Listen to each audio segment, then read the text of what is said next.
Feel আম্বিয়া ওয়াল মুরসালিন আম্মা বা'দ।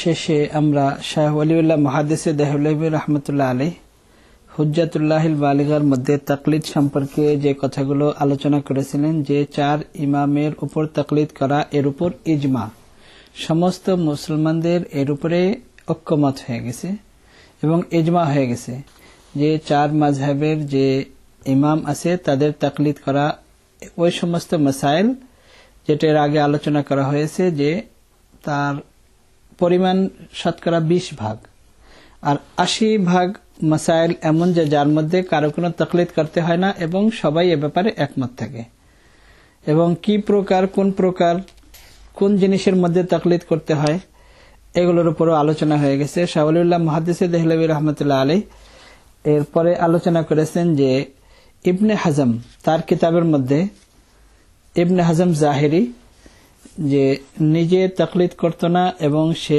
তাকলিদ না করার উপরে সবাইকে উদ্বুদ্ধ করত। তার জন্ম হয়েছে 382 হিজরিতে এবং তার মৃত্যু হয়েছে 456 হিজরিতে। শাহ ওয়ালিউল্লাহ মুহাদ্দিস দেহলভী রহমতুল্লাহ আলাইহি তার কথাগুলো বিস্তারিতভাবে এখানে বর্ণনা করেছেন যে সে কি কারণে তাকলিদ করা যাবে না এগুলো উল্লেখ করেছে। শাহ ওয়ালিউল্লাহ মুহাদ্দিস দেহলভী রহমতুল্লাহ আলাইহি ওই সবগুলো আলোচনা করার পরে বলেছেন যে তার কথার সাথে আর আমরা যে তাকলিদ করি এর সাথে কোনো মিল নেই। তার কারণ আমরা আল্লাহ তাআলাকে বাদ দিয়ে কোনো ইমামের উপর আমরা ঈমান আনি না, রাসূলুল্লাহ সাল্লাল্লাহু আলাইহি ওয়াসাল্লামকে বাদ দিয়ে আমরা কোনো ইমামের উপরে ঈমান আনি না, বরং যারা তাকলিদ করে তারা আল্লাহ এবং আল্লাহর রসুলের উপরই ঈমান আনে এবং আল্লাহ এবং আল্লাহর রসুলের আদেশ কিভাবে যথাযথভাবে পালন করা যায় এবং পালন করতে কোনো অসুবিধা না হয়, ব্যাঘাত না হয়, কোনো কিছু যদি বুঝতে অসুবিধা হয় তাহলে এই সমস্ত ইমাম যে ব্যাখ্যা করেছেন ওই ব্যাখ্যাকে গ্রহণ করা, অর্থাৎ আল্লাহ এবং আল্লাহর রসুলের আদেশকেই পরিপূর্ণভাবে পুরা করার জন্য ইমামের তাকলিদ করা হয়। আল্লাহ এবং আল্লাহর রসুলকে বাদ দিয়ে কোনো ইমামের উপরে এরা ঈমান আনে না। তো এই জন্য ইবনে হাজমের যে কথাগুলো শাহ ওয়ালিউল্লাহ মুহাদ্দিস দেহলভী রহমতুল্লাহ আলাইহি আলোচনা করেছেন, তারপরে বলেছেন যে ইবনে হাজম যে তাকলিদ না করার যে 4টি কারণ বলেছে যে এই কারণে তাকলিদ করা যাবে না, ওই কারণগুলো যারা তাকলিদ করে তাদের মধ্যে একেবারেই পাওয়া যায় না। তার কারণ এই 4 ইমামের উপরে কোনো ওয়াহিও নাজিল হয় না, এটাও তারা বিশ্বাস করে না। আর এই 4 ইমাম যে নিজে কোনো দিন প্রচার করে নিজের পক্ষ থেকে এটাও নয়, বরং আল্লাহ এবং আল্লাহর রসুলের যে সমস্ত আদেশ সাধারণ মানুষের বুঝতে অসুবিধা হয় এগুলোর উপরে ইজতিহাদ এবং ইস্তেমবাত করেই ওনারা আমল করেছেন। এবং এর আগে আমরা আলোচনা করেছি যে হুজুর সাল্লাল্লাহু আলাইহি ওয়াসাল্লাম বিশেষ করে হযরত মুআয ইবনে জাবাল রাদিয়াল্লাহু তাআলা আনহুকে এই জন্য ধন্যবাদ দিয়েছেন যখন জিজ্ঞেস করেছেন যে তুমি কি করবে, কিভাবে ইয়ামান যে তুমি যাচ্ছ কিভাবে ফয়সালা করবে, তো তিনি বলেছেন যে যা আমি কিতাবুল্লাহর ভিতরে পাবো এবং যা আপনার সুন্নতের ভিতরে পাবো। হুজুর সাল্লাল্লাহু আলাইহি ওয়াসাল্লাম বলেছেন যে যদি কিতাবুল্লাহর ভিতরে না পাও এবং আমার সুন্নতের মধ্যে না পাও তখন তিনি বলেছেন আজতাহিদু বিরাই, তখন আমি ইজতিহাদ করব, আমি ইজতিহাদ করে তখন সিদ্ধান্ত দেব। রাসূলুল্লাহ সাল্লাল্লাহু আলাইহি ওয়াসাল্লাম তখন ধন্যবাদ দিয়েছেন যে আমি শুকরিয়া আদায় করি যে আল্লাহ তাআলা তার রসুলের রসুল অর্থাৎ আমার যে মেসেঞ্জার, আমার যে প্রতিনিধি, তাকে আল্লাহ তাআলা যে এমন তৌফিক দিয়েছেন, শুকর আদায় করেছেন। তাহলে তাকলিদের যে অর্থ, যেভাবে তারা প্রচার করে যে আল্লাহ এবং আল্লাহর রসুলের কথাকে বাদ দিয়ে ইমাম যেভাবে বলে ইমামের কথাকে ফলো করে, তো এটা একেবারেই ভুল। আল্লাহ এবং আল্লাহর রসুলের কথাই যেমন 2 ধরনের হাদিস, কোন একটা রহিত হয়ে গেছে হাদিস, পূর্বের হাদিস, এখন কোনটা রহিত হয়ে গেছে আর কোনটার উপর আমল হুজুর সাল্লাল্লাহু আলাইহি ওয়াসাল্লাম শেষে করেছেন এটা সিদ্ধান্ত কে দিবে? যারা জানে তারাই দিতে পারবে। এখন আমি যদি কিতাব খুলে পড়া শুরু করি তাহলে দেখবো যে হুজুর সাল্লাল্লাহু আলাইহি ওয়াসাল্লাম দাঁড়িয়ে পেশাব করেছেন, আবার আমি বুখারী শরীফে দেখবো যে হুজুর সাল্লাল্লাহু আলাইহি ওয়াসাল্লাম কোনদিন দাঁড়িয়ে পেশাব করেন নাই, তা আমি সিদ্ধান্ত কিভাবে দেব? আর গত সপ্তাহে আমরা এর উপর সংক্ষিপ্ত আলোচনাও করেছি যে বিশেষ করে মহিলাদেরকে ওই সিঁড়ির দ্বারা খুব বিভ্রান্ত করা হচ্ছে। বলা হয় যে আল্লাহ আল্লাহ রসুলকে বাদ দিয়ে যে ইমামদের তাকলিদ করা হয়, ইমামদের কথা মতো চলা হয়, এগুলো সব শিরক। এখন ওই মহিলাদের কথা হলো যে আমরা তো কোরআন আমি পড়তেই পারি না, বোঝা তো দূরের কথা, আর হাদিস আমি তো আরবি ভাষাও জানি না, আর হাদিস সম্পর্কে আমার কোনো জ্ঞান নাই। তাহলে এখন যদি যেভাবে কিতাবে মাসাইল লেখা আছে এর উপর আমল করা যদি শিরিক হয়, তাহলে আমি কি করব? তা স্বাভাবিক ব্যাপার। তো এছাড়া তো আর কোনো রাস্তা নেই। যে সিডি বিতরণ করে তার তাকলিদ করতে হবে, এছাড়া তো আর কোনো রাস্তা নেই। তার কারণে এত বড় বড় ইমামদের তাকলিদ যদি শিরিক হয়, তাহলে যে সিডি বিতরণ করে এর তাকলিদ করতে হবে। আর গত সপ্তাহে আমরা এর উপর আলোচনা করেছি যে এখন তাদের সর্বশেষ ইমাম হলো নাসিরউদ্দিন আলবানী। আলবানী যা বলবে এটাই হলো সহি। যদি কোনো হাদিস সম্পর্কে সে বলে যে এই হাদিস সহি, তাহলে সহি। তাহলে আসলে তো ইমাম আলবানীর উপরে, আল্লাহ রসুলের উপরে তো আসলে ইমান না তাদের। তার কারণ রাসূলুল্লাহ সাল্লাল্লাহু আলাইহি ওয়াসাল্লামের হাদিস যদি হয়, তো রাসূলুল্লাহ সাল্লাল্লাহু আলাইহি ওয়াসাল্লামকে তো আমি নিজে দেখি নাই, রাসূলুল্লাহ সাল্লাল্লাহু আলাইহি ওয়াসাল্লামকে আমার উস্তাদও দেখে নাই। তো এদের কথার উপর যদি আমি গুরুত্ব না দেই বা তাদের কথা যদি আমি ফলো না করি, না মানি, তাহলে আমি কিভাবে বুঝবো এটা হাদিস? তো বলে এটা বুঝার জন্য আলবানী যদি বলে তাহলে হাদিস, এর অর্থ হলো যে হুজুর সাল্লাল্লাহু আলাইহি ওয়াসাল্লাম থেকে এই যুগ পর্যন্ত, এই যে কয়েক বছর আগে মারা গিয়েছে আলবানী, মানে সরাসরি হুজুর সাল্লাল্লাহু আলাইহি ওয়াসাল্লামের সাথে আলবানীর কোনো কানেকশন ছিল। যে হাদিস সম্পর্কে আলবানী বলবো হাদিস সহি, এটাই সহি। আচ্ছা, বড় বড় ইমামদের ব্যাপারে তাদের মুখ খুলতে একটু ভয় হয় না? এত বড় বড় ইমাম, ইমাম শাফি রহমতুল্লাহ আলাইহি, ইমাম মালিক রহমতুল্লাহ আলাইহি, এত বড় বড় ইমাম, ইমাম আবু হানিফা রহমতুল্লাহ আলাইহি সম্পর্কে এদের মুখ খুলতে একটু দ্বিধা লাগে না, একটু দ্বিধা হয় না।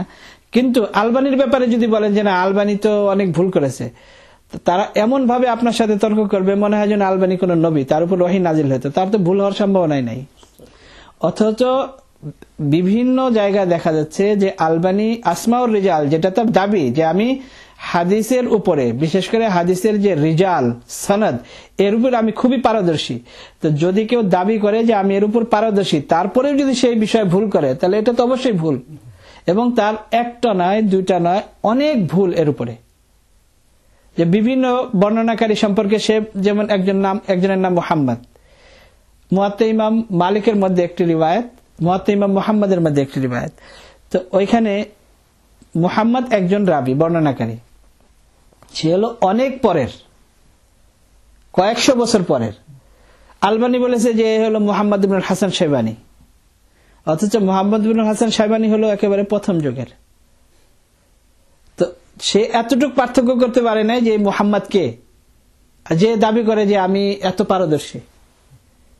তো এমন ব্যক্তির উপরে যদি আমরা ঈমান আনি, গত সপ্তাহে আমরা বলেছি যে এমন এমন ফতোয়া দিয়েছে, তাদের তো তাকলিদ করা তো হারাম।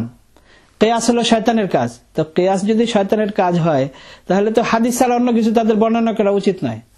তাহলে এই যে যারা নিজেদেরকে দাবি করে যে আমরা আহলুল হাদিস, যারা নিজেরা দাবি করে আমরা আহলুল হাদিস, আমরা সালাফি, তো যদি তারা সালাফি এবং আহলুল হাদিস হয়, তাহলে ফতোয়া তারা কিভাবে বয়ান করে? এই যে ফতোয়া আহলে হাদিস কয়েক ভলিউম, তাদের ফতোয়া কোত্থেকে আসে? তাদের তো ফতোয়া হওয়ার কথা না, তাদের তো শুধু হাদিস থাকার কথা। আর হাদিস তো অনেক আগেই ছাপানো, সিয়াসিদ তো আমাদের সামনে আছে, তো তাদের এই ফতোয়া আসে কোত্থেকে? তো কিয়াস তো শয়তানের কাজ, কিয়াস তো করাই যাবে না। আর হাদিস তো আছেই, তো অন্যান্য কিতাব তারা কিভাবে লেখে? যাই হোক, এগুলো মানুষকে ধোঁকা দেয়। আসলে সত্যিকার অর্থে তারা এত বড় বড় ইমামদের তাকলিদ না করে, এই যুগের যারা এই যে এরকম সিডি বিতরণ করে, অর্থাৎ মোট কথা হলো যে আমরা যদি একে সংক্ষেপে বোঝার চেষ্টা করি, যে আসলে একজন হলো ফ্যাক্টরির মালিক, যার ফ্যাক্টরিতে মনে করেন মাল তৈরি হয়। তো এমন একজনের কাছ থেকে আমরা মাল না নিয়ে যে খুচরা দোকানদার, তার কাছ থেকে যদি মাল নেই, তো এটা যেমন, তো ঠিক যারা ওই যুগের সাহাবাদের থেকে যারা হাদিস শুনেছে, সাহাবাদের যারা ছাত্র, তাবেঈনদের কাছ থেকে যারা হাদিস শুনেছে, তাদের যে রিসার্চ, তাদের যে ইজতিহাদ, তাদের যে কিয়াস, তারা যে মাসাইল বর্ণনা করেছেন, সেগুলোকে গ্রহণ না করে এখন এই যারা ছোট ছোট দোকান নিয়ে এই যুগে বসে আছে, এদের কাছ থেকে যদি আমরা মাল কিনি, তাহলে এটার উদাহরণ হলো এমন যে সবাইকে, সমস্ত মুহাদ্দিসিনদেরকে বাদ দিয়ে এখন আলবানী যা বলবে এটা হলো সহিহ। যাই হোক, শাহ ওলিউল্লাহ মুহাদ্দিস দেহলভী রাহমাতুল্লাহ আলাইহি এর উপরে অনেক বিস্তারিতভাবে আলোচনা করেছেন হুজ্জাতুল্লাহিল বালিগার মধ্যে, এবং হযরত পালনপুরী দামাত বারাকাতুহুম রাহমাতুল্লাহিল ওয়াসিয়ার ভিতরে ব্যাখ্যা সুন্দরভাবে করেছেন। এরপর হাদিসের উপর যে কিতাব এই পর্যন্ত লেখা হয়েছে,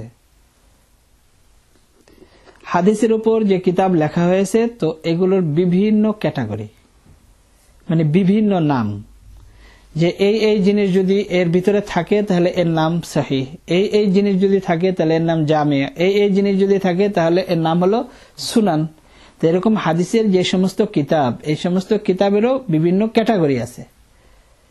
যেমন সিহাহ, সিহাহ সহি শব্দের প্লুরাল, সহি মানে বিশুদ্ধ।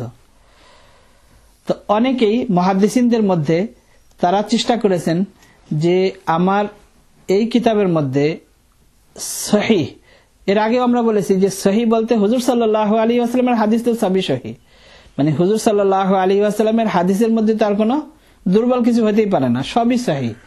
কিন্তু সনদের হিসেবে যে সমস্ত হাদিস সহি, এগুলোকে বর্ণনা করার চেষ্টা করেছেন। তো এই সমস্ত কিতাবকে বলা হয় সিহাহ, সহির প্লুরাল। এর মধ্যে যার যার হিসেবে কিতাব তারা জমা করেছেন, একত্রিত করেছেন, কিন্তু সবার ব্যাপারে মুহাদ্দিসিনে কিরাম পুরাপুরি ভাবে সম্মতি দেন নাই যে পুরাপুরি সহিহ। তবে ইমাম বুখারী রাহমাতুল্লাহ আলাইহি এবং ইমাম মুসলিম রাহমাতুল্লাহ আলাইহি সম্পর্কে মুহাদ্দিসিনে কিরাম বলেন যে ওনারা দুইজন যে সহিহ লিখেছেন সহিহ হিসেবে, তো বলা যায় যে তারা এ ব্যাপারে সফল হয়েছেন। কিন্তু তারপরেও ইমাম নাসাই রাহমাতুল্লাহ আলাইহি ইমাম বুখারী রাহমাতুল্লাহ আলাইহির ছাত্র, ইমাম বুখারী রাহমাতুল্লাহ আলাইহির ছাত্র, কিন্তু ইমাম নাসাই রাহমাতুল্লাহ আলাইহি বলেছেন যে বুখারীর মধ্যে যায়িফ না শুধু মওযু রিওয়ায়াতও আছে। কিন্তু তারপরেও মুহাদ্দিসিনে কেরামের যেহেতু সিদ্ধান্ত যে ইমাম বুখারী রাহমাতুল্লাহ আলাইহি এবং ইমাম মুসলিম রাহমাতুল্লাহ আলাইহি তাদের উদ্দেশ্যে সফল হয়েছেন। এর উপরে আরো যারা করেছেন, যেমন ইবনু হিব্বান, সহিহ ইবনু হিব্বান, তারপরে সহিহ ইবনু খুজাইমা, তারপরে হাকিম। হাকিম যে কিতাব লিখেছেন তিনি হলো বুখারী এবং মুসলিমের এই শর্ত, অর্থাৎ ইমাম বুখারী রাহমাতুল্লাহ আলাইহি এবং ইমাম মুসলিম রাহমাতুল্লাহ আলাইহি সনদের ব্যাপারে যে কড়াকড়ি অবলম্বন করেছেন যে এরকম এরকম রাবির যদি ক্যাটাগরি হয় তাহলে তার হাদিস আমি গ্রহণ করব। তো ওই শর্ত অনুযায়ী ইমাম বুখারী এবং ইমাম মুসলিম রাহমাতুল্লাহ আলাইহি যে সমস্ত হাদিস ছেড়ে দিয়েছেন, কিন্তু ওই শর্তের মধ্যে পড়ে এমন সব হাদিসকে ইমাম হাকিম রাহমাতুল্লাহ আলাইহি মুস্তাদরাকের ভিতরে জমা করেছেন, একত্রিত করেছেন। তো এদের ব্যাপারে এটা বলা যায় না যে শতভাগ তারা সফল হয়েছেন, কিন্তু ইমাম বুখারী ইমাম মুসলিম রাহমাতুল্লাহ আলাইহি ব্যাপারে মুহাদ্দিসিনে কেরাম বলেন যে সফল। দ্বিতীয় ক্যাটাগরি হলো জামে, জাওয়ামে, জামের প্লুরাল। জামে শব্দের অর্থের দ্বারাই বোঝা যায় যে জামে কাকে বলে। জামে বলা হয় এমন হাদিসের কিতাব যার মধ্যে 8টা বিষয়ের উপরে আলোকপাত করা হয়েছে। 8টা বিষয়ের মধ্যে একটা হলো সিয়ার, সিরাতের প্লুরাল, অর্থাৎ যার মধ্যে হুজুর সাল্লাল্লাহু আলাইহি ওয়াসাল্লামের জীবনী এবং সাহাবাদের জীবনী, তারপরে আদাব, আখলাক, তাফসির, তারপরে আকায়েদ, কিয়ামতের আলামত যেগুলোকে ফিতান বা আশরাত বলা হয়, এরপরে আহকাম এবং মানাকিব, সাহাবাদের ফজিলত বর্ণনা করা হয়েছে। 8টা বিষয়ের উপরে যদি আলোচনা করা হয় তাহলে এটাকে বলা হয় জামিয়া। তো জামে এটা আমাদের হাদিসের কিতাবের মধ্যে শুধু বুখারীকে বলা যেতে পারে। ইমাম বুখারী রাহমাতুল্লাহ আলাইহি এই 8টা বিষয়কে একত্রিত করার চেষ্টা করেছেন এবং ইমাম তিরমিজি রাহমাতুল্লাহ আলাইহিও চেষ্টা করেছেন। ইমাম মুসলিম রাহমাতুল্লাহ আলাইহি তাফসীর খুবই কম বর্ণনা করেছেন, তাফসীরের অংশ একেবারে ছেড়ে দিয়েছেন। এই জন্য ইমাম মুসলিম রাহমাতুল্লাহ আলাইহির কিতাবকে জামের মধ্যে ধরা যায় না। তৃতীয় ক্যাটাগরি হলো সুনান। সুনান হলো সুন্নাতুন, এর প্লুরাল হলো সুনান। সুনান ওই ক্যাটাগরির কিতাবকে বলা হয় যে যেটা ফিকহের চ্যাপ্টার হিসেবে ধরা হয়েছে। তো এর মধ্যে যেমন তিরমিজি, সুনানে তিরমিজি একেবারে কিতাবুত তাহারাত থেকে শুরু করে শেষ পর্যন্ত, মানে যত ফিকহের যে সমস্ত চ্যাপ্টার থাকে, অধ্যায় থাকে, ওইভাবে ইমাম তিরমিজি রাহমাতুল্লাহ আলাইহি, ইমাম আবু দাউদ রাহমাতুল্লাহ আলাইহি, নাসাই, ইবনে মাজাহ এবং ইমাম দারামি রাহমাতুল্লাহ আলাইহি, দারকুতনি, ওনারা সবাই এই ফিকহের এই অধ্যায়ের হিসাবে কিতাবকে একত্রিত করেছেন, এই জন্য ওনাদের কিতাবকে বলা হয় সুনান। এরপরে হলো মাসানিদ। মাসানিদ মুসনাদের প্লুরাল। মুসনাদ বলা হয় ওই সমস্ত কিতাবকে যেগুলো শুধু সাহাবায়ে কেরামের নামের উপরে একত্রিত করা হয়েছে। যে হযরত আবু হুরায়রা রাদিয়াল্লাহু তাআলা আনহুর যত হাদিস আছে সব একসাথে, এটার সাথে বিষয়ের সাথে কোনো সম্পর্ক নাই। হয়তো কোনো একটা ওযুর হাদিস আছে, কোনো একটা নামাজের হাদিস আছে, কোনো একটা হয়তো রোজার ব্যাপারে আছে, মানে বিভিন্ন বিষয়, কিন্তু একই সাহাবীর যত হাদিস আছে এই সবগুলোকে একত্রিত করা, এটা হলো মুসনাদ। এরপরে হলো মাআজিম। মাআজিম মুআজামের প্লুরাল। মুআজাম ওই কিতাবকে বলে যে কিতাব মুহাদ্দিস তার উস্তাদের হিসাবে, যেমন আগের জামানাতে এরকম ছিল না যে একই জায়গায় বসে পড়তো, হাদিস শিখার জন্য বিভিন্ন উস্তাদের কাছে বিভিন্ন দেশে সফর করতেন। তো একই উস্তাদের কাছে যত হাদিস শিখেছেন ওই সমস্ত হাদিসকে একসাথে জমা করতেন।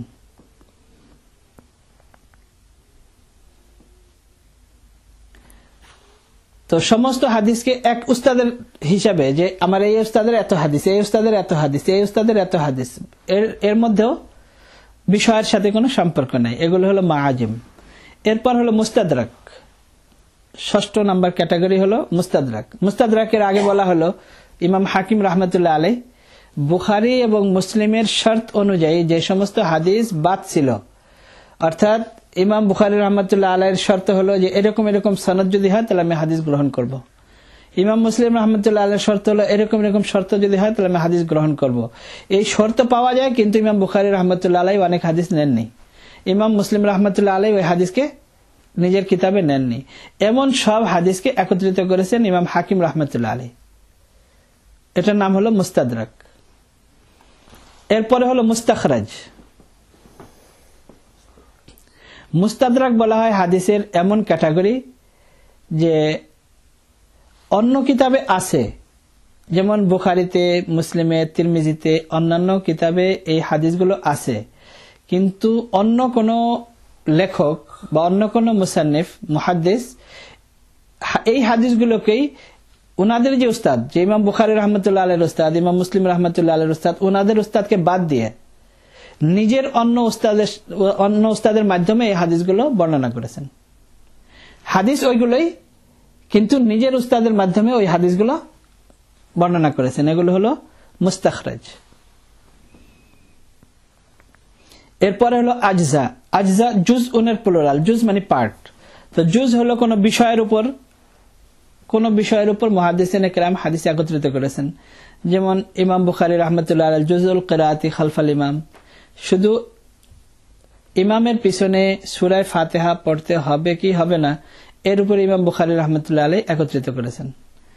এরপর রাফউল ইয়াদাইনের উপরে ইমাম বুখারী রাহমাতুল্লাহ আলাইহি একত্রিত করেছেন সমস্ত হাদিস। তো এগুলোকে বলা হয় আজজা। এরপর হলো গরাইব। গরাইব ওই সমস্ত হাদিসের কিতাবকে বলা হয় যেগুলো কোন মুহাদ্দিসের তাফাররুদাত। তাফাররুদাত বলতে ইমাম দারকুতনি রাহমাতুল্লাহ আলাইহি, ইমাম মালিক রাহমাতুল্লাহ আলাইহির ওই সমস্ত হাদিসগুলোকে একত্রিত করেছেন যে হাদিসগুলো অন্য কোনো কিতাবে নাই, এগুলোকে একত্রিত করেছেন। তো এগুলো হলো গরাইব। এরপরে হলো তাজরিদ। তাজরিদ ওই সমস্ত কিতাবকে বলা হয় যে যার ভিতরে সনদ এবং যে হাদিসগুলো বারবার বর্ণনা করা হয়েছে, যেমন ইমাম বুখারী রাহমাতুল্লাহ আলাইহির অভ্যাস হিসেবে যে একই হাদিসকে বিভিন্ন জায়গায় বিভিন্ন কারণে বর্ণনা করেছেন। একই হাদিসকে যে এর সাথে এর মিল আছে তো এখানে বর্ণনা করেছেন, অন্য জায়গায় এর মিল আছে তো অন্য জায়গায় বর্ণনা করেছেন। তো এরকম সব জায়গায় যে বর্ণনা করে একই হাদিস বারবার বর্ণনা করে 6 বার 7 বার 8 বার বর্ণনা করা হয়েছে, ওইগুলোকে বাদ দিয়ে শুধু এক জায়গায় রেখে বাকিগুলো বর্ণনা না করা এবং সনদকে বাদ দেওয়া। তো এইভাবেও মুহাদ্দিসিনে কেরাম হাদিসের কিতাব একত্রিত করেছেন। যেমন জবিদের কিতাব, ইমাম বুখারী রাহমাতুল্লাহ আলাইহির কিতাব থেকে ইমাম জবিদি রাহমাতুল্লাহ আলাইহি তাজরিদুস সিহাহ, মানে হাদিস সবগুলো নিয়েছেন কিন্তু যেগুলো ডবল ডবল আছে এগুলো বাদ দিয়েছেন, শুধু একটা রেখে বাকিগুলো বাদ দিয়েছেন, আর সনদও বর্ণনা করেন নাই। ইমাম কুরতুবী রাহমাতুল্লাহ আলাইহি তাজরিদে মুসলিম, ইমাম মুসলিম শরীফের তাজরিদ এইভাবে লিখেছেন। এটা হলো একটা ক্যাটাগরি। এরপরে 11 নম্বর ক্যাটাগরি হলো তাখরিজ। তাখরিজ হলো যেমন অনেক মুহাদ্দিসিনে কেরাম হাদিস বর্ণনা করেছেন কিন্তু সনদ বর্ণনা করেন নাই। যেমন ইমাম তিরমিজি রাহমাতুল্লাহ আলাইহি যেখানে দলিল হিসেবে পেশ করেন সেখানে অনেক হাদিস এমন বয়ান করেছেন যেগুলোর সনদ বর্ণনা করেন নাই। প্রথম যে হাদিস বর্ণনা করেছেন এর সনদ আছে, কিন্তু পরে যে রেফারেন্স হিসেবে যে অনেক হাদিস বর্ণনা করেছেন এগুলোর সনদ বর্ণনা করেন নাই। তো পরবর্তীতে কোন মুহাদ্দিস এসে ওই সমস্ত হাদিসগুলিরও সনদ আবার বের করে মানে একেবারে ওই পুরা কিতাবের সনদ যত হাদিস আছে সবগুলোর সনদ একত্রিত করেছেন। তো এগুলো হলো তাখরিজ।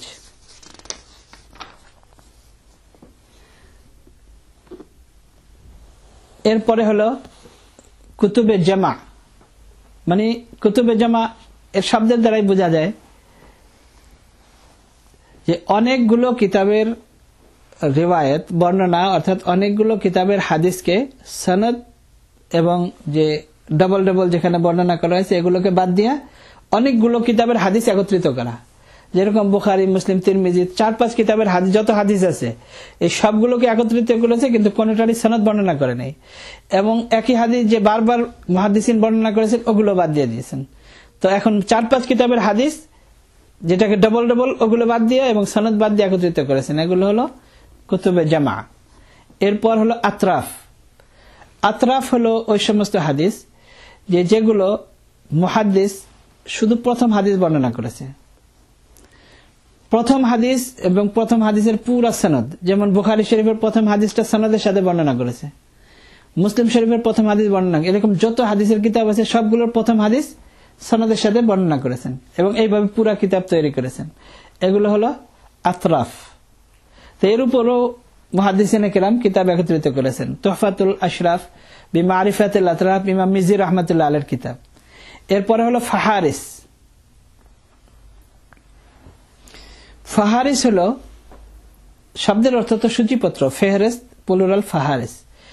এটা হলো অনেকগুলো কিতাবের হাদিস, অনেকগুলো কিতাবের হাদিস শুধু এগুলো সূচিপত্রের মতো শুধু উল্লেখ করা হয়েছে, মানে হাদিসগুলোকে শুধু মানে নাম্বার দিয়ে দিয়ে বুখারীর মধ্যে এই হাদিসগুলো আছে, এই হাদিসগুলো আছে, এই হাদিসগুলো আছে, তিরমিজির মধ্যে আছে, মুসলিম, এইভাবে শুধু সূচিপত্রের মতো।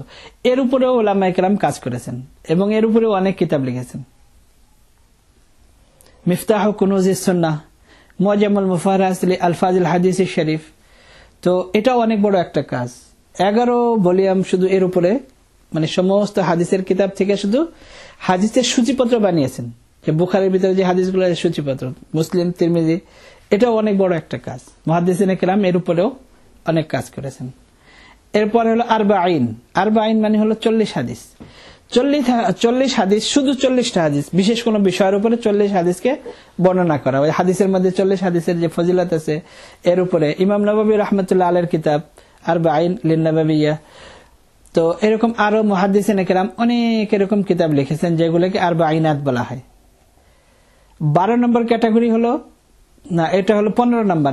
16 নম্বর ক্যাটাগরি হলো মাওদুআত। মাওদুআত হলো মাওদু, এটার প্লুরাল। মাওদু তো আমরা বুঝি যে যেটা হলো জাল হাদিস, সত্যিকার অর্থে হাদিস নয় কিন্তু গড়া হয়েছে হাদিস হিসেবে, বলা হয়েছে হাদিস। তো এগুলো হলো মাওজু।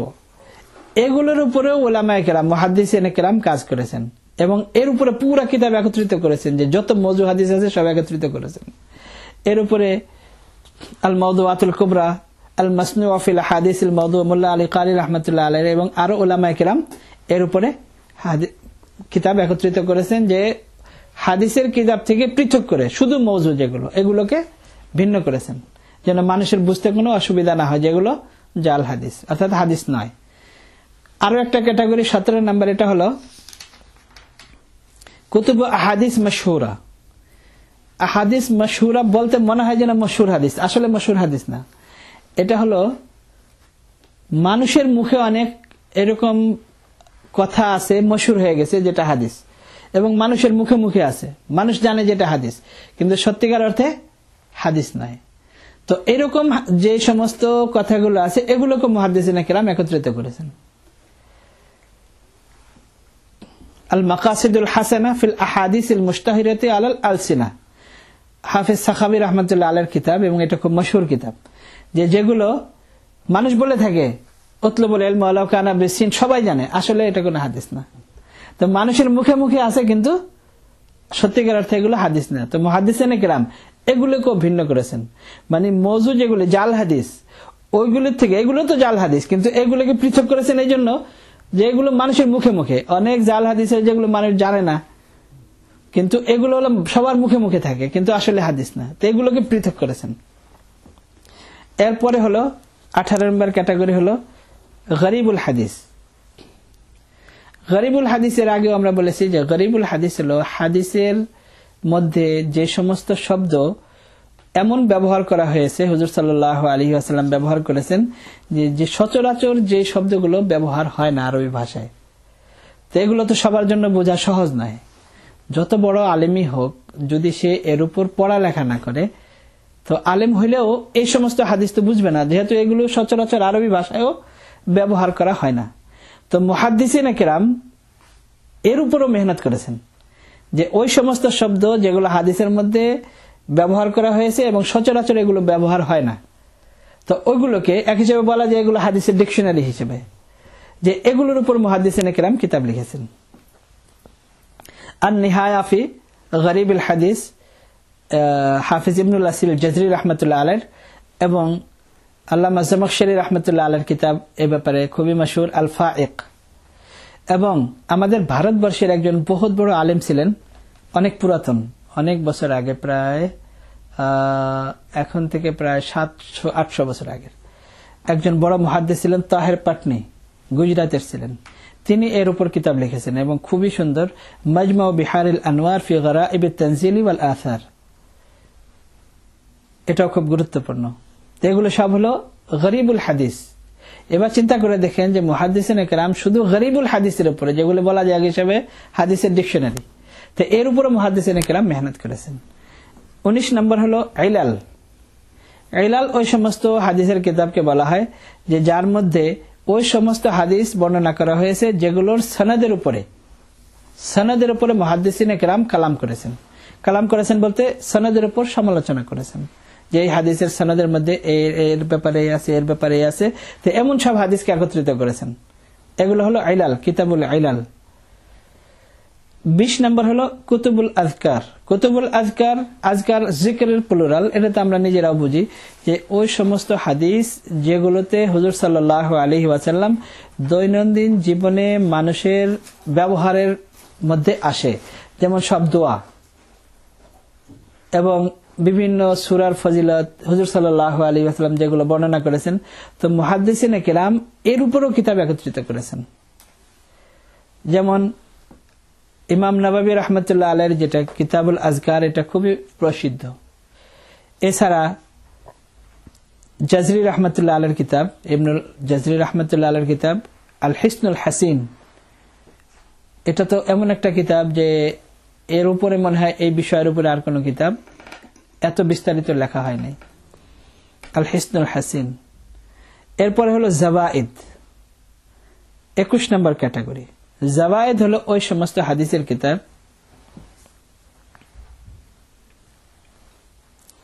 যে অন্যান্য হাদিসের কিতাবের মধ্যে এই হাদিসগুলো বর্ণনা করা হয় নাই, মানে যতগুলো হাদিসের কিতাব আছে ওগুলোতে বর্ণনা করা হয় নাই। তো যেই হাদিস অন্য কিতাবে বর্ণনা করা হয় নাই, শুধু ওই হাদিসগুলো থেকে একত্রিত করেছেন। যেমন আল্লামা নুরউদ্দিন হাইসামি রাহমাতুল্লাহ আলাইহির কিতাব মাজমাউজ জাওয়াইদ ওয়া মানবাউল ফাওয়াইদ।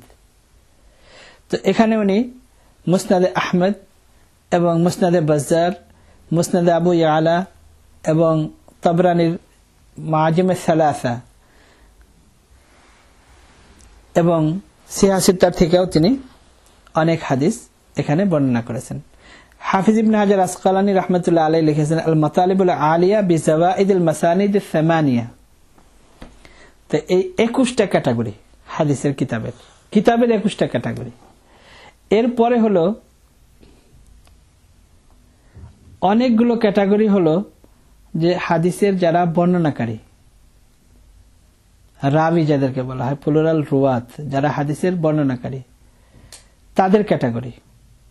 তাদের মধ্যে প্রথম নাম্বার হলো সাহাবী। মনে করেন সাহাবী যদি কেউ হয় যে অমুক সাহাবীর থেকে হাদিস বর্ণিত, তাহলে ওই সাহাবীর ব্যাপারে কোনো আলোচনা সমালোচনা কোনো কিছু করা যাবে না, হাদিস নির্দ্বিধায় গ্রহণযোগ্য। এটা হলো প্রথম ক্যাটাগরি। দ্বিতীয় ক্যাটাগরিতে হলো যারা মুহাদ্দিসিনদের মধ্যে যারা সমালোচক, সমালোচক বলতে যারা সনদের উপরই যারা সারা জীবন মেহনত করেছেন, হাদিসের বর্ণনা যারা করেছেন তাদের জীবনে নিয়ে সারা জীবন আলোকপাত করেছেন, ওই সমস্ত মুহাদ্দিসিন কেরাম যারা, তারা যদি খুব বেশি প্রশংসনীয় কোন শব্দ তাদের জন্য ব্যবহার করে, তাহলে তাদের ব্যাপারে কোনো সমালোচনা করা যাবে না। যেমন যদি শব্দ আওসাকুন নাস, যে মানুষের মধ্যে সবচেয়ে গ্রহণযোগ্য মানুষ, কোন এক মুহাদ্দিস যদি হাদিস বর্ণনা করে, তাহলে যারা সমালোচক, যারা জারহ ওয়া তা'দীলের উপর যারা ইমাম মুহাদ্দিসিনদের মধ্যে, তাদের মধ্যে যদি কেউ বলেন আওসাকুন নাস, যে মানুষের মধ্যে হলো সবচেয়ে গ্রহণযোগ্য, তো এমন ব্যক্তি হাদিস বর্ণনা করলে তার উপর আর কোনো আমাদের চিন্তা ভাবনা করার কিছু নেই, সমালোচনা করার কিছু নেই। অথবা যদি একই শব্দ বারবার ব্যবহার করেন, যেমন সিকাতুন সিকাতুন সিকাতুন সিকাতুন দুইবার যদি ব্যবহার করেন, যে খুবই গ্রহণযোগ্য, খুবই গ্রহণযোগ্য বর্ণনাকারী, তো এমন শব্দ ব্যবহার করলে, অথবা যদি ভিন্ন শব্দ কিন্তু পরপর যদি এরকম দুটা শব্দ ব্যবহার করেন যেটা খুবই গ্রহণযোগ্য, যেমন সিকাতুন হাফিজুন, এই ধরনের শব্দ যদি ব্যবহার করে, তাহলে মনে করতে হবে যে খুবই গ্রহণযোগ্য বর্ণনাকারী, এরা হাদিস বর্ণনা করলে আর কোনো এর উপর চিন্তা করার কিছু নেই। তৃতীয় ক্যাটাগরি আসবে ওই সমস্ত বর্ণনাকারী যে আইম্মায়ে জারহ ওয়া তা'দীল, অর্থাৎ মুহাদ্দিসিনদের মধ্যে যারা সমালোচক, তারা যদি তাদের কোনো এমন শব্দ ব্যবহার করেন যে যার দ্বারা বোঝা যায় যে সে খুব গ্রহণযোগ্য, যেমন সিকাতুন গ্রহণযোগ্য, অথবা যদি মুতকিনুন, মুতকিনুন মানে সে খুব চিন্তা ভাবনা করে সূক্ষ্মভাবে হাদিস বর্ণনা করেন, তো এই ধরনের শব্দ যদি ব্যবহার করেন তাহলেও মনে করতে হবে যে খুবই গ্রহণযোগ্য বর্ণনাকারী। এটি হলো তৃতীয় ক্যাটাগরি।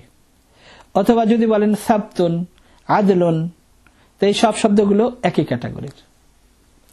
চতুর্থ ক্যাটাগরি হলো, এগুলো হাফিজ ইবনে হাজার আসকালানী রাহমাতুল্লাহ আলাইহি তাকরিবুত তাহযীব এবং তাহযীবুত তাহযীবের শুরুতে বর্ণনা করেছেন।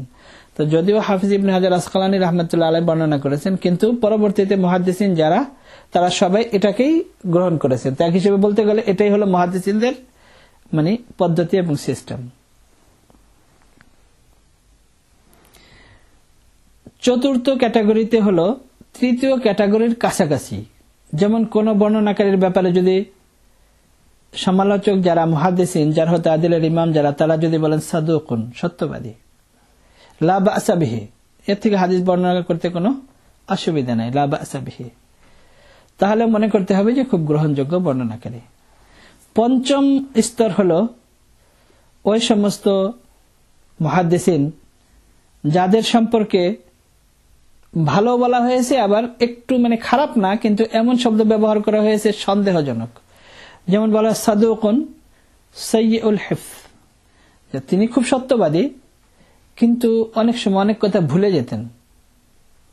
তো অনেক কথা অনেক সময় ভুলে যাওয়া এটা একটা সন্দেহের ব্যাপার, কিন্তু সাদুকুন তিনি খুব সত্যবাদী, মানে তার বর্ণনার ভিতরে আমাদের কোনো প্রশ্ন নাই, সন্দেহ নাই, কিন্তু মুশকিল হলো যে মাঝে মধ্যে তিনি ভুলে যেতেন।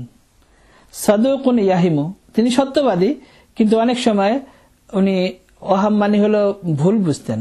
ভুল বুঝতেন বলতে, যেমন এখানে এই হাদিস বললেন যে অমুক উস্তাদের কাছ থেকে শুনেছি, আসলে এই হাদিস উনি অন্য উস্তাদের কাছে শুনেছেন কিন্তু খেয়াল নেই, এটা হলো ইয়াহিমু।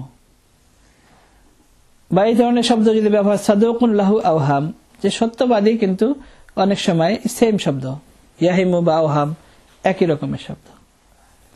আরেকটা হলো সাদুকুন ইউখতিউ, তিনি সত্যবাদী কিন্তু মাঝে মধ্যে ভুল করেন, একটা হলো ভুলে যায়, আরেকটা হলো বর্ণনা করতে এমনি সত্যবাদী কিন্তু অজান্তেই অনেক সময় বলার সময় ভুল বলেন। সাদুকুন তাগায়্যারা বিআখিরাতিন, খুবই সত্যবাদী কিন্তু সমস্যা হলো বয়স যখন বেশি হয়ে গেছে তখন তাগায়্যারা বিআখিরাতিন, শেষ বয়সে একটু চেঞ্জ হয়ে গেছেন, মানে শেষ বয়সে কথা মনে থাকতো না, এরকম। তো এটা হলো পঞ্চম ক্যাটাগরি। ষষ্ঠ ক্যাটাগরিতে হলো ওই সমস্ত বর্ণনাকারী যারা হাদিস খুব কম বর্ণনা করেছেন, কিন্তু যেগুলো বর্ণনা করেছেন এগুলো সহিহ, এগুলো গ্রহণযোগ্য। এটা হলো ষষ্ঠ ক্যাটাগরিতে। তো তাদের ব্যাপারে বলা হয় যে লাইয়িনুল হাদিস, মানে হাদিস বর্ণনা করার ব্যাপারে নরম, এমনি বড় আলেম কিন্তু হাদিস খুব কম বর্ণনা করতেন। সপ্তম প্রকার হলো হাদিস কম বর্ণনা করতেন, হয়তো একটা দুটা হাদিস তার থেকে বর্ণিত, এর থেকে বেশি নাই। তো এই ধরনের যারা মুহাদ্দিস তাদেরকে অনেক সময় বলা হয় মাস্তুর। মাস্তুর মানে তার অবস্থা বেশি একটা মুহাদ্দিসিনদের জানা নেই, অথবা মাজহুলুল হাল, তার অবস্থা অতটা প্রকাশ্য নাই, মানে এত কিছু তার ব্যাপারে জানা যায় নাই। অষ্টম প্রকার হলো ওই সমস্ত বর্ণনাকারী যে যাদের বর্ণনার মধ্যে ততটা মজবুতি নাই, মানে ঢিলাঢালা একটু, তাদের উপর অতটা বিশ্বাস করা যায় না। তো এক হিসেবে তাদেরকে জাইফও বলা যায়, জাইফ বর্ণনাকারী তাদেরকে বলা যায়। এরপরে হলো 9 নম্বর ক্যাটাগরি, যে যাদের থেকে বর্ণনাকারী শুধু একজন, মানে এই হাদিস শুধু একজনই বর্ণনা করেছেন, আর এর থেকে বর্ণনাকারী আর কোনো দ্বিতীয় ব্যক্তি নাই, এবং অন্য কোন ইমাম, একজন বলতে অন্য কোন ইমাম তার পক্ষে বলে নাই যে হ্যাঁ এই হাদিস আমরাও জানি বা আমরা শুনেছি, এরকম। তো এরকম হাদিস, তো এটাকে মাজহুল বলা হয়, মানে তার অবস্থা ততটা, মানে অতটা প্রকাশ্য না, মানে অতটা জানা নেই মুহাদ্দিসিনদের। 10 নম্বর হলো ওই সমস্ত বর্ণনাকারী যে যাদের ব্যাপারে মুহাদ্দিসিনে কেরাম তাওসিক করেন না। তাওসিক বলতে মানে তাদেরকে সত্যায়ন করেন না, বরং তাদেরকে বেশিরভাগ মুহাদ্দিসিন জাইফি বলেন বা এই ধরনের শব্দ ব্যবহার করেন। মাতরুকুন মানে তার হাদিস গ্রহণ করা হয় নাই, মাতরুকুল হাদিস অথবা ওয়াহিল হাদিস অথবা সাকিতুন, মানে তাদেরকে তার হাদিস গ্রহণ করা হয় নাই, এই ধরনের। 11 নম্বর ক্যাটাগরি হলো ওই সমস্ত বর্ণনাকারী, এগুলো তো তাও মানে চলে শেষ পর্যন্ত। 11 নম্বর ক্যাটাগরিতে হলো ওই সমস্ত মুহাদ্দিসিন যে যাদের ব্যাপারে মিথ্যার অপবাদ আছে। মিথ্যার অপবাদ আছে বলতে যে তাদেরকে বলা হয় মুত্তাহামুন বিল কিজবি, যে তাদেরকে মুহাদ্দিসিনে কেরাম বলছেন যে তার থেকে কখনো কখনো মিথ্যা বর্ণনাও সাবিত আছে বা প্রমাণ পাওয়া যায়। এটা হলো একেবারে শেষ পর্যায়ের। তো তাদের হাদিস গ্রহণযোগ্য নয়, এটা হলো একেবারে শেষ পর্যায়ের, যেটা যে যাদের সাথে কথা বলেও দেখা গেছে যে অনেক সময় কথার মধ্যেও মিথ্যা বলে, এই ধরনের লোক। এরপরে হলো একেবারে লাস্ট 12 নম্বর ক্যাটাগরি। 12 নম্বর ক্যাটাগরি হলো ওই সমস্ত লোক যে যাদের একটা তো হলো মুত্তাহামুন বিল কিজবি, মিথ্যা বলারও তাদের থেকে কথাবার্তার মধ্যে দেখা গেছে মিথ্যা বলে, আবার দেখা গেছে যে হাদিস নিজে নিজে গড়ে, মানে নিজে নিজে গড়ে বলতে একটা বলে দিল যে হ্যাঁ এটা হুজুর সাল্লাল্লাহু আলাইহি ওয়াসাল্লাম এমন বলেছেন। এটা হলো একেবারে লাস্ট ক্যাটাগরি, এটা কোন রকমই গ্রহণযোগ্য না। তো একটা হলো হাদিসের কিতাবের যে ক্যাটাগরি 21 প্রকারের, মানে হাদিসের কিতাব যে মুহাদ্দিসিনে কেরাম লিখেছেন, এটা 21 প্রকারের কিতাব লিখেছেন মুহাদ্দিসিনে কেরাম। এবার আমরা চিন্তা করে দেখি যে হুজুর সাল্লাল্লাহু আলাইহি ওয়াসাল্লামের যুগের থেকে সাহাবায়ে কেরাম লেখা শুরু করেছেন, আর লিখতে লিখতে লিখতে লিখতে শেষ পর্যন্ত মুহাদ্দিসিনদের যুগ পর্যন্ত এক হিসেবে বলতে গেলে এই 21 প্রকারের কিতাব মুহাদ্দিসিনে কেরাম লিখেছেন। তো সাহাবাদের থেকে শুরু হয়েছে তাবেইন, তাবেইন, তারপরে থেকে মুহাদ্দিসিনদের যে যুগ, তো তাদের এই সমস্ত মেহনতের ফসল হলো এই 21 ক্যাটাগরির কিতাব তারা মানুষের সামনে, উম্মতের সামনে পেশ করেছেন। তো এই যে মুহাদ্দিসিনদের যে মেহনত, তাদের যে চেষ্টা প্রচেষ্টা এবং তাদের যে এত জীবনের সারা জীবনের যে ত্যাগ তিতিক্ষা, এগুলোকে যদি আমরা এক কথার দ্বারাই উড়ে দেই, এক কথায় যদি শেষ হয়ে যায় যে না না না না এই হাদিস সহিহ না, যদি বুখারীতে থাকে তাহলে সহিহ আর এছাড়া সহিহ না, তাহলে ইমাম বুখারী রাহমাতুল্লাহ আলাইহির উস্তাদ যে সমস্ত হাদিস বর্ণনা করেছেন তারও কিতাব আছে, তো এগুলোকে আমরা কি বলবো? ইমাম বুখারী রাহমাতুল্লাহ আলাইহি যে সর্বপ্রথম হাদিস যে বর্ণনা করেছেন বুখারীর, ইন্নামাল আমালু বিন্নিয়াত, তো এই হাদিসের যে ইমাম বুখারীর যে উস্তাদ তারও কিতাব আছে, মুসনাদে হুমায়দি, ওনার নিজের কিতাব আছে। তাহলে কি ইমাম বুখারীর এই কিতাবকে আমরা রিফিউজ করে দেব? ইমাম বুখারী যাকে গর্ব করে মানে এমন উস্তাদের হাদিস বর্ণনা করেছেন, প্রথম হাদিসে যার যে উস্তাদকে তিনি পেশ করেছেন, তো তার লেখা কিতাবও কি আমরা রিফিউজ করে দেব?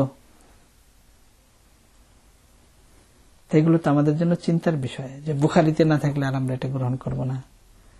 তো এই যে এর মধ্যে আমরা পড়লাম যে ইমাম বুখারী রাহমাতুল্লাহ আলাইহি তো অনেক হাদিস, তার নিজের যে শর্ত যে এই শর্তের উপরে আমি এই হাদিসগুলো বর্ণনা করব, তো এই শর্তের উপরে এই হাদিসগুলো বর্ণনা করব। এখন ওই শর্তের উপরে যে সমস্ত হাদিস তিনি পেয়েছেন সেগুলো বর্ণনা করেছেন, পরবর্তীতে যে মুহাদ্দিসিন ওই শর্তের উপরে আরো হাদিস বর্ণনা করেছেন, তাহলে এর দ্বারা বোঝা গেল যে ইমাম বুখারী রাহমাতুল্লাহ আলাইহি নিজে যে শর্ত দিয়েছেন যে এরকম এরকম সনদের উপরে হলে আমি হাদিস বর্ণনা করব, ওই হাদিসের ওই সনদের হাদিসও ইমাম বুখারী রাহমাতুল্লাহ আলাইহি সব একত্রিত করেন নাই। তো এখন আমরা যদি মনে করি যে বুখারীতে যেগুলো নাই এগুলো সহিহ না, তাহলে বোঝা যাবে যে ইমাম বুখারী রাহমাতুল্লাহ আলাইহি যে অন্যান্য যে সমস্ত কিতাব লিখেছেন তাহলে এগুলোকে আমরা রিফিউজ করে দিব। এখনই আমরা শুনলাম ইমাম বুখারী রাহমাতুল্লাহ আলাইহির কিতাব তো শুধু এই বুখারী শরীফ না, ইমাম বুখারী রাহমাতুল্লাহ আলাইহির আরো তো অনেক কিতাব আছে, আল আদাবুল মুফরাদ আছে, তারিখে সগীর, তারিখে কবির, এরপর ইমাম বুখারী রাহমাতুল্লাহ আলাইহির কিতাব জুজুল কিরাত খালফাল ইমাম, জুজু রাফিয়াদাইন, এগুলো ইমাম বুখারী রাহমাতুল্লাহ আলাইহির কিতাব। তা আমরা কি এই সব কিতাব রিজেক্ট করে দিব? এটা তো আমরা নিজেরাও একটু চিন্তা করলে বুঝতে পারি যে যখন আপনি একটা বিষয়ের উপর চিন্তা করবেন যে আমি এই বিষয়ের উপরে একটা কিতাব লিখব, তো এখন ওই বিষয়ের উপরে আপনি কিতাব লিখেছেন, তো এর অর্থ কি এই যে আপনি আর কোনো ইলম রাখেন না, আপনার যা ইলম ছিল সব এই কিতাবের মধ্যে, এটা মনে করব? আপনি তো আরো 10টা কিতাব লিখেছেন, কিন্তু লেখার যে একটা উদ্দেশ্য থাকে যে আমি এই কিতাবের মধ্যে এই জিনিসগুলো আমি লিখব, এর অর্থ কি এই যে আমার যা কিছু ইলম আছে সব আমি এই কিতাবে লিখে দিছি? এটা তো হতে পারে না। তো এখন ইমাম বুখারী রাহমাতুল্লাহ আলাইহি নিজেও যেটা চিন্তা করেন নাই, আমরা যদি এখন ওটাকে ফিট করি যে বুখারীতে না থাকলে আর এটা মানা যাবে না, আর এটা সহিহ না, তাহলে এটা আমাদের জন্য বোকামি।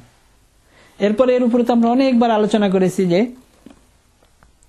ইমাম বুখারী রাহমাতুল্লাহ আলাইহি, ইমাম তিরমিজি রাহমাতুল্লাহ আলাইহি, ইমাম আবু দাউদ রাহমাতুল্লাহ আলাইহি, ওনারা সবাই হাদিসের ইমাম হওয়া সত্ত্বেও যে যাদের সিহা সিত্তা সমস্ত মুসলমান এক বাক্যে যাদেরকে সিহা সিত্তা মানে কি 6টা সঠিক গ্রহণযোগ্য কিতাব, উম্মতের ইজমা হয়ে গেছে এর উপরে এই 6টা কিতাব, কিন্তু তারপরেও এই বড় বড় মুহাদ্দিসিনে কিরাম ইমামদের কেন ফলো করেছেন? তো ওনাদের কিতাবকে যে আমরা এক বাক্যে মনে করি যে সহিহ কিতাব একত্রিত করেছেন এবং এর উপর উম্মতের ইজমা হয়ে গেছে, এটা বোঝার পরেও মানে আমাদের এরকম চিন্তা করা যে কোন ইমামকে ফলো করা, ইমামের তাকলিদ করা শিরক, তাহলে ওনারা কি নিজেরাও মুশরিক ছিলেন? ইমামকে ফলো করে ওনারাও কি মুশরিক হয়ে গেলেন? যদি তাই হয়ে থাকেন তাহলে ওনাদের কিতাবকে আমরা কিভাবে সহিহ বলি? এটাও তো চিন্তার বিষয়। যাই হোক,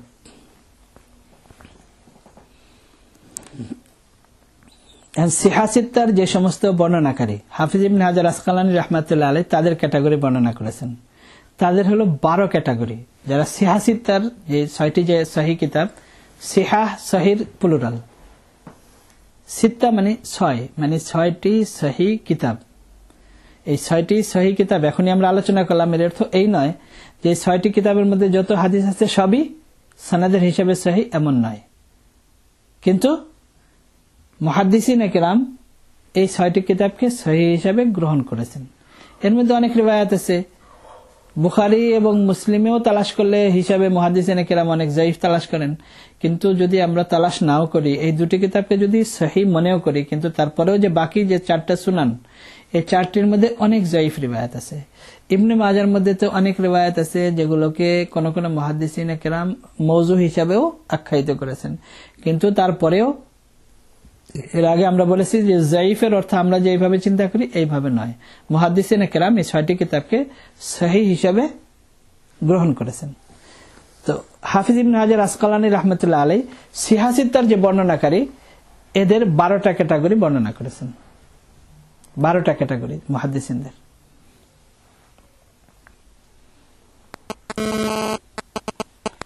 এর মধ্যে প্রথম, এর আগে যে আমরা আলোচনা করলাম যে জারহ তাদিলের যে ক্যাটাগরিগুলো, ঠিক ওই ক্যাটাগরিগুলো এখানেও আসবে।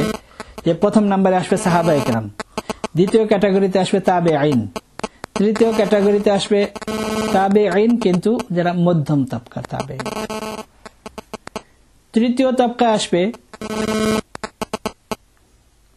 চতুর্থ তবকা, তৃতীয় তবকা প্রথম তবকাতে আসবে সাহাবায়ে কেরাম, দ্বিতীয় তবকা হলো তাবেঈনদের মধ্যে যারা বড় বড় তাবেঈন, তৃতীয় তবকায় আসবে যারা মধ্যম তাবেঈন অর্থাৎ কিবারে সাহাবাদের থেকে, বড় বড় সাহাবাদের থেকে যারা হাদিস শুনেন নাই কিন্তু সাহাবাদেরই সাংবাদিক, তারা হলো তৃতীয় তবকায়। চতুর্থ তবকায় আসবে ওই সমস্ত তাবেঈন যে যারা সাহাবায়ে কেরামের মধ্যে, ওই সমস্ত তাবেঈন যারা সাহাবায়ে কেরামের মধ্যে একেবারে শেষ পর্যায়ের যারা, তাদের কাছ থেকে হাদিস গ্রহণ করেছেন না, তারা হলো তাদের একটু আগে যারা। পঞ্চম তবকায় হলো একেবারে সিগারে তাবেঈন যারা, সিগারে তাবেঈনদের ভিতরে ইমাম আবু হানিফা রাহমাতুল্লাহ আলাইহি যেমন কয়েকজন সাহাবায়ে কেরামকে দেখেছেন। ইমাম আবু হানিফা রাহমাতুল্লাহ আলাইহি 5 জন সাহাবাদের থেকে হাদিস বর্ণনা করেছেন। তো এটার সংখ্যা খুবই কম এবং বয়স অনেক কম ছিল। তো এটা হলো একেবারে পঞ্চম তবকায়, মানে একেবারে সিগারে, মানে একেবারে ছোট রকমের তাবেঈন, এটা হলো পঞ্চম তবকায়। ষষ্ঠ তবকায় হলো সাহাবাদের সাথে তাদের সাক্ষাৎ হয় নাই কিন্তু বড় বড় তাবেঈন যারা, তাদের ছাত্র, যেমন ইমাম মালিক রাহমাতুল্লাহ আলাইহি। ইমাম মালিক রাহমাতুল্লাহ আলাইহির যে যুগ ছিল, তো সেই হিসেবে সাহাবাদের সাথে দেখা হওয়া সম্ভব ছিল কিন্তু দেখা হয় নাই। সর্বশেষ সাহাবীর যে ইন্তেকাল হয়েছে, তো সেই হিসেবে মালিক রাহমাতুল্লাহ আলাইহি ছিলেন, জীবিত ছিলেন কিন্তু সাক্ষাৎ হয় নাই। তো এরকম যারা, এরা হলো ষষ্ঠ স্তরে। সপ্তম স্তরে হলো ওই কিবারে তাবেঈনদের মধ্যেই যারা সাহাবাদের থেকে সাক্ষাৎ তো হয় না কিন্তু বড় বড় তাবেঈনদের ছাত্র, তারাও সপ্তম স্তরের মধ্যেই। তা অষ্টম স্তরে হলো মধ্যম ধরনের তাবেঈন যারা। মধ্যম ধরনের তাবেঈন বলতে মধ্যম ধরনের তাবেঈন যারা, মানে বড় বড় তাবেঈনদের থেকে নয়, মধ্যম ধরনের তাবেঈনদের থেকে যারা হাদিস শিখেছেন তারা। নবম স্তর হলো যে তারা তাবেঈন কিন্তু একেবারে ওই সিগারে তাবেঈনদের ছাত্র, মানে শেষ পর্যায়ের তাবেঈন যারা, তাদের ছাত্র। আর 10 নম্বর তবকা হলো যারা তাবেঈনদের থেকে বর্ণনা করেন, তাবেঈনের ছাত্র যারা, মানে এক স্তর পরে তারা, যেমন ইমাম আহমদ ইবনে হাম্বল রাহমাতুল্লাহ আলাইহি। 11 নম্বর তবকা হলো যারা তাবেঈনদের থেকে রিওয়ায়াত করেন না কিন্তু তারপরে যারা তাদের থেকে রিওয়ায়াত করেন, যেমন ইমাম বুখারী। ইমাম বুখারী রাহমাতুল্লাহ আলাইহির মধ্যে হলো তাবেঈনের ছাত্র, তাদের উনি ছাত্র। এরপরে হলো 12 নম্বর তবকা। 12 নম্বর তবকা হলো যে ইমাম তিরমিজি রাহমাতুল্লাহ আলাইহি, ইমাম বুখারীরও একটু পরে। তো এই 12 ক্যাটাগরি হলো এই সিহাসিতার মধ্যে যারা হাদিস বর্ণনা করেছেন। এরপরে ইমাম তিরমিজি রাহমাতুল্লাহ আলাইহির ব্যাপারে তো শুরুতেও আলোচনা করা হয়েছে। ইমাম তিরমিজি রাহমাতুল্লাহ আলাইহির নাম হলো মুহাম্মদ, আব্বার নাম হলো ঈসা, দাদার নাম হলো সাওরা, আর দাদার বাপের নাম হলো মুসা, আর ওনার নেকনেম হলো আবু ঈসা। আবু ঈসা সম্পর্কে আমরা এর আগে বলেছিলাম যে আবু ঈসা এটা রাখা কিরকম।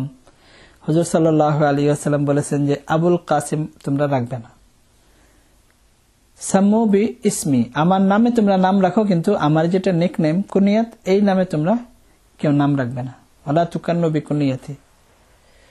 তার কারণ আবুল কাসিম হুজুর সাল্লাল্লাহু আলাইহি ওয়াসাল্লামের খাস নাম। কিন্তু মুহাদ্দিসিনে কেরাম বলেন যে পরবর্তীতে হুজুর সাল্লাল্লাহু আলাইহি ওয়াসাল্লাম আর এটা বাধা দেন নাই। ঠিক এরকমই আবু ঈসার মধ্যে সন্দেহ হয় যে ঈসা আলাইহিস সালামের তো বাপই নেই, এর মধ্যে আবু ঈসা বলা এটা একটা সন্দেহের মধ্যে ফেলে দেওয়ার কথা। সেই জন্য আবু ঈসা হুজুর সাল্লাল্লাহু আলাইহি ওয়াসাল্লাম নিষেধ করেছেন। এ ব্যাপারেও দুই ধরনেরই মতামত। মুহাদ্দিসিন কেরাম বলেন যে পরবর্তীতে হুজুর সাল্লাল্লাহু আলাইহি ওয়াসাল্লাম আবু ঈসা রাখতে নিষেধ করেন নাই। আর তুরমুজ যেটা তুরমুজের থেকে, এটা তো একটা শহরের নাম, এটা বর্তমানে এখনের হিসাবে রাশিয়ার মধ্যে পড়ে। বুখারা এটা তো রাশিয়া, এটা তো আমরা জানি। তিরমিজ এটাও রাশিয়া। তো মুহাদ্দিসিনে কেরামের মধ্যে এক হিসাবে বলতে গেলে ইমাম মুসলিম রহমতুল্লাহ আলাইহি হলো ইরানের, ইমাম বুখারী রহমতুল্লাহ আলাইহি, ইমাম তিরমিজি রহমতুল্লাহ আলাইহি হলো রাশিয়ার, আবু দাউদ রহমতুল্লাহ আলাইহি সিজিস্তান, এটাও ওই আফগানিস্তান আর রাশিয়ার মাঝামাঝি এরকম জায়গায় পড়ে। নাসা এটাও ওইরকম জায়গায়, ওই নাসা ওই আফগানিস্তানের লাস্টে আর এই রাশিয়ার মাঝামাঝি এরকম জায়গায় পড়ে। তো এই কাজভিন, ইবনে মাজা কাজভিনও এই মানে পুরা ওই যত সিহাসিত্তার ইমাম সবাই প্রায় একই জায়গার, জি সব প্রায় একই এরিয়ার। ইমাম তিরমিজি রহমতুল্লাহ আলাইহির জন্ম হলো 209 হিজরিতে আর ইন্তেকাল 279 হিজরিতে। জি, ইমাম তিরমিজি রহমতুল্লাহ আলাইহির কিতাবের যে কোয়ালিটি, এটা আমরা যে আলোচনা করলাম, এক হিসাবে জামে, যে 8টা বিষয়ের উপরে যদি আলোচনা করে তাহলে জামে, এটা সেই হিসাবে জামের মধ্যেও পড়ে। আর সুনানের মধ্যে এই জন্য পড়ে যে ফিকার যে তরতিব, যে অধ্যায়, সেই হিসাবে বর্ণনা করেছেন। ইমাম তিরমিজি রহমতুল্লাহ আলাইহির কিতাবের এই হিসাবে খুবই গুরুত্ব যে জামেও আবার সুনানও, দুইটাই এর মধ্যে পড়ে।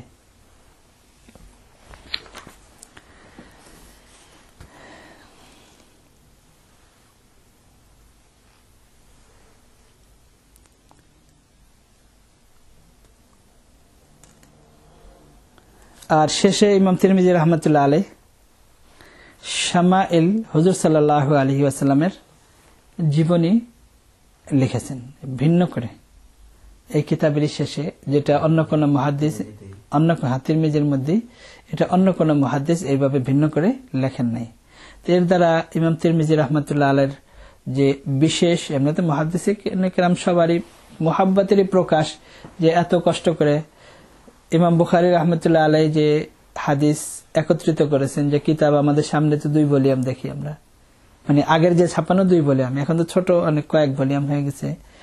তো এই কিতাব লিখতে ইমাম বুখারী রহমতুল্লাহ আলাইহির মতো এমন ব্রেনি লোক এবং এত বড় মুহাদ্দিস 16 বছরে কিতাব লিখেছেন। কেন 16 বছরে লিখেছেন? যে প্রত্যেকটা হাদিস লেখার আগে ওযু করতেন, 2 রাকাত নামাজ পড়তেন, তারপর একটা হাদিস লিখতেন, এবং রোজা রাখতেন। ইমাম বুখারী রহমতুল্লাহ আলাইহির জীবনী তো এর আগে আমরা অনেক আগে শুনেছি, যে একটা হাদিস লেখার আগে ওযু করতেন, 2 রাকাত নামাজ পড়তেন, তারপর একটা হাদিস লিখতেন। 16 বছরে এই 2 ভলিউম কিতাব পুরা করেছেন। আমাদের এই যুগের যে মানুষ ব্যস্ত, এই হিসাবে যদি বলা হয় তাহলে এটা বলা হয় ঠিক আছে, 16 বছরই লাগার সম্ভাবনা আছে। কিন্তু ইমাম বুখারী রহমতুল্লাহ আলাইহির মতো লোক, ইমাম বুখারী শুধু এই কাজ করেছেন তা তো না, ইমাম বুখারী রহমতুল্লাহ আলাইহির যে ব্রেন এবং তার যে স্মরণ শক্তি, এটা আমরা এর উপর আলোচনা করেছি এর আগে, যে ইমাম বুখারী রহমতুল্লাহ আলাইহিকে যখন দাওয়াত করে আনা হয় বাগদাদে, তো বাগদাদের মুহাদ্দিসিনে কেরাম তখন যুবক, তো তাদের একটু হাসাদ ছিল যে এত বড় যুবক আর এত বড় মুহাদ্দিস। তো পরীক্ষা করার জন্য 100 মুহাদ্দিসকে একত্রিত করেছে এবং সবাইকে 10টা করে হাদিস দিচ্ছে, যে 10টা হাদিস আপনারা সনদ ভিন্ন করে দিবেন, আর এর হাদিসের যে শব্দ এগুলোকে আপনার উলটপালট করে দিবেন। এইভাবে উলটপালট করে দেওয়া হয়েছে। ইমাম বুখারী রহমতুল্লাহ আলাইহি হাজার হাজার লোক একত্রিত হয়ে গেছে, আর এরা সামনে 100 মুহাদ্দিস বসা, না 10 জন মুহাদ্দিসকে রাখা হয়েছে, 10 জন 100 হাদিস, এক একদিনে 10টা করে, এরা 10 জন সামনে বসা। তো একজন হাদিস 10টা হাদিস শুনেছে, সনদ উল্টা পাল্টা, আর হাদিস দিয়ে হাদিসের শব্দ আগে পিছে। ইমাম বুখারী রহমতুল্লাহ শোনার সাথে সে বলছে আমি জানি না এই হাদিস, আমি জানি না। সবার 10 জনের যখন শেষ হয়ে গেছে, তখন ইমাম বুখারী রহমতুল্লাহ আলাইহি প্রথম জনে যা শুনাইছে ওটা আগে শুনাইছে, যে আপনি এই 10টা হাদিস এইভাবে শুনাইছেন, কিন্তু এটার সনদও এইভাবে না, আর এই হাদিসও এইভাবে না, এটা ভুল, মানে আগে তারটা শুনাইছে। তো 10 জনের এইভাবে 10 জনের 100 হাদিস, যে যেভাবে শুনাইছে ওইভাবে শোনানোর পরে আবার সহি সনদ সহি হাদিস তাদেরকে শুনাইছে। তা হাফিজ ইবনে হাজার আসকালানী রাহমাতুল্লাহ আলাইহি বলেন যে ইমাম বুখারী রাহমাতুল্লাহ আলাইহির মতো সহিহ হাদিস যে উনি যে শুনাইছেন সহিহ, এটা ইমাম বুখারীর জন্য কোনো ব্যাপার না। তো এত বড় মুহাদ্দিস, এটা ওনার জন্য সহজ ব্যাপার। কিন্তু সবচেয়ে আশ্চর্য ব্যাপার হলো যে একবার শোনার পরে ওই যা সে শুনাইছে উল্টা, সনদ উল্টা, হাদিস উল্টা, ওইটা কিভাবে মুখস্থ হয়ে গেল? তো কেমন ব্রেন, কি পরিমাণ ব্রেন! তো এত বড় একজন ব্রেনি মানুষ, এত বড় মুহাদ্দিস, যে 16 বছর বয়সে পুরা এলাকার ফেমাস মুহাদ্দিস, 16 বছর বয়সে, তো এত বড় মুহাদ্দিস, তার জন্য এরকম 2 ভলিউম কিতাব লিখতে কি 16 বছর লাগবে? তো আল্লাহ তাআলার কাছে কবুল করায় তারপরে লিখেছেন। ওযু করছেন, 2 রাকাত নামাজ পড়ছেন, তারপরে একটা হাদিস লিখেছেন, 16 বছরে পুরা করেছেন। তো মুহাদ্দিসিনে কিরামের ভিতরে আমরা তো এখন বলি যে ইমাম ইবনে মাজাহ এই হাদিস বর্ণনা করেছে, এটা যায়িফ, ইমাম তিরমিজি এটা বলছে, এটা যায়িফ। এটা বলা অনেক সহজ, কিন্তু তাদের যে কুরবানি, তাদের যে ত্যাগ, ওই যে মানে কি আমাদের মতো এরকম কাগজ ছিল, আমাদের মতো এরকম কলম ছিল, আমাদের মতো এরকম কি ইলেকট্রিসিটি ছিল, কি পরিবেশে কিভাবে তারা এইভাবে হাদিসের উপর মেহনত করেছেন। তাদের অধিকাংশ নির্ভর ছিল শুধু মুখস্থ করার উপরে, যাতায়াত এত সহজ ছিল না। তো মুহাদ্দিসিনে কেরাম যারাই এইভাবে হাদিসের কিতাব লিখেছেন, একত্রিত করেছেন, হুজুর সাল্লাল্লাহু আলাইহি ওয়াসাল্লামের খাস এবং বিশেষ ভালোবাসা তাদের অন্তরে এই পরিমাণ ছিল, যার কারণে আল্লাহ তাআলার দরবারে এরকম কবুল হয়েছে। কিন্তু তারপরেও ইমাম তিরমিজি রাহমাতুল্লাহ আলাইহি ওটাকে এমন ভাবে ফুটিয়ে তুলেছেন, ইমাম তিরমিজি রাহমাতুল্লাহ আলাইহি শুধু শামাইল হুজুর সাল্লাল্লাহু আলাইহি ওয়াসাল্লামের একেবারে হুজুর সাল্লাল্লাহু আলাইহি ওয়াসাল্লামের খাস খাস অবস্থা, এটাকে সুন্দরভাবে ফুটিয়ে তোলার জন্য ভিন্ন করে একটা কিতাব লিখেছেন। এই কিতাবেরই শেষে খাসায়েল নববী নামে আমাদের অনেক উলামায়ে কেরাম, শাইখুল হাদিস হযরত মাওলানা জাকারিয়া সাহেব রাহমাতুল্লাহ আলাইহি পুরা ওটা উর্দুতে তরজমাও করেছেন এবং শরাও লিখেছেন, ব্যাখ্যাও করেছেন। আরো অনেক উলামায়ে কেরাম লিখেছেন, ভিন্ন করে করেছেন, কিন্তু এটা তিরমিজি শরীফের সাথে। তো ইমাম তিরমিজি রাহমাতুল্লাহ আলাইহি কিতাব জামে এই হিসাবে যে সব বিষয়ের উপর আলোকপাত করেছেন, এবং সুনান এই হিসাবে যে তিনি সুনান এই হিসাবে যে একেবারে ফিকার যে তরতিব, একেবারে অজুর থেকে শুরু করে একেবারে জানাজা পর্যন্ত, মানে অজুর থেকে শুরু করে একটা মানুষের নামাজের শুরু থেকে নিয়ে যত চ্যাপ্টার ফিকার প্রয়োজন হয় সবকিছুকে ওইভাবে তিনি বর্ণনা করেছেন। এবং শেষে হুজুর সাল্লাল্লাহু আলাইহি ওয়াসাল্লামের সমস্ত অবস্থা, সমস্ত সুন্নাত, হুজুর সাল্লাল্লাহু আলাইহি ওয়াসাল্লামের জীবনী সুন্দরভাবে তুলে ধরেছেন। তো এই হিসাবে এই কিতাবের বৈশিষ্ট্য অনেক বেশি, এবং এ ব্যাপারে মুহাদ্দিসিনে কেরাম এবং ইমাম তিরমিজি রাহমাতুল্লাহ নিজেও বলেছেন যে তিরমিজি শরীফ এমন একটা কিতাব যে যদি কারো ঘরে এই কিতাব থাকে, তাহলে এই কিতাবটা হলো এমন যে যেন রাসূলুল্লাহ সাল্লাল্লাহু আলাইহি ওয়াসাল্লাম তার ঘরে ইয়াতাকাল্লাম, কথা বলেন, অর্থাৎ রাসূলুল্লাহ সাল্লাল্লাহু আলাইহি ওয়াসাল্লাম তার ঘরে কথা বলেন। ইনশাআল্লাহ আগামী সপ্তাহ থেকে আমাদের কিতাব শুরু হবে, কিতাবুত তাহারাত থেকে। তো পড়লে আমরা বুঝতে পারবো যে এই কিতাবের কি বৈশিষ্ট্য এবং কিভাবে ইমাম তিরমিজি রাহমাতুল্লাহ আলাইহি সমস্ত মুহাদ্দিসিনদের, শুধু এই না যে হাদিস বর্ণনা করেছেন, সমস্ত মুহাদ্দিসিনদের মাযহাব, সমস্ত মুহাদ্দিসিনদের কথা, এই হাদিসের ব্যাপারে কে কি বলেছেন তাদের মতামত বর্ণনা করেছেন, যেটা অন্য মুহাদ্দিসিনে কেরাম এত করেননি। ইমাম তিরমিজি রাহমাতুল্লাহ প্রত্যেকটা হাদিস বয়ান করার পরে এরপরে আবার মুহাদ্দিসিনদের এবং ফুকাহায়ে কেরামের মাযহাব বয়ান করেছেন। বয়ান করার পরে হাদিসের ব্যাপারে কে কি মন্তব্য করেছেন এগুলো বর্ণনা করেছেন একই সাথে। এখানে আছে। আল্লাহ তাআলা আমাদের সবাইকে এই সমস্ত মুহাদ্দিসিনে কেরামকে সঠিকভাবে তাদের যে সম্মান, তাদের যে মর্যাদা, ওটা আমাদের অন্তরে আল্লাহ তাআলা পয়দা করে দেন, এবং তাদের মহব্বত আল্লাহ তাআলা আমাদের অন্তরে পয়দা করে দেন, এবং তারা যেই কারণে হাদিস লিখেছেন যেন মানুষ রাসূলুল্লাহ সাল্লাল্লাহু আলাইহি ওয়াসাল্লামের প্রতিটি সুন্নতের উপর আমল করা মুসলমান শিখে এবং আমল করা শুরু করে। আল্লাহ তাআলা যেন আমাদেরকে তাদের উদ্দেশ্য পুরা করার তৌফিক দান করেন। ওয়া আখিরু দাওয়ানা আলহামদুলিল্লাহি রাব্বিল আলামিন।